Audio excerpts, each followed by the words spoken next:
На истокот се вози без контрола, ограничувањата на брзините, возачите не ги фермаат. Ова уште еднаш го докажаа контролите на полицијата на подрачјето на СВР Штип. Особено невнимателни, возачите биле во населените места. Од 68 граѓани кои возеле повеќе од дозволеното, дури 60 минувале во населено место, а 5 надвор од него. Преземени се вкупно 68 мерки по овој вид на прекршок, при што 42 возачи издадени им се мандатни платни налози за наплата на глоба, додека 26 возачи писмено се опоменати. Дека е вака потврдуваат и пешаците кои секојдневно се сведоци на недисциплинирани возачи.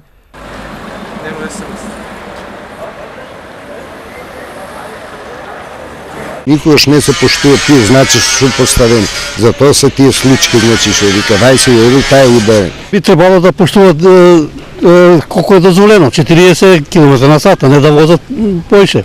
Тоа свести они сами да бидат. Јас беше инструктор, сега сум у пензија. И од тоа се прават ова сообраќање.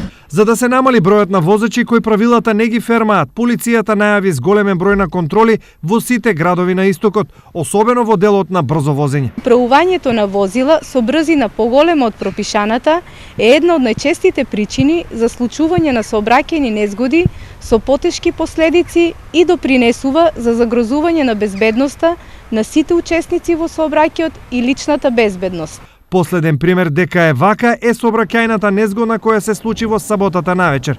Имено, 29 годишен кочанец со политрауми заврши во Штипската клиничка болница, како резултат на сообраќајка која се случи на влезот во Штип од страна на кочани. Имено, кочанецот бил сопатник во возилото кое го управувал 66 годишен негов сограѓанин. Најверојатно, тој изгубил контрола над возилото, пошто истото завршило во бетонски ѕид.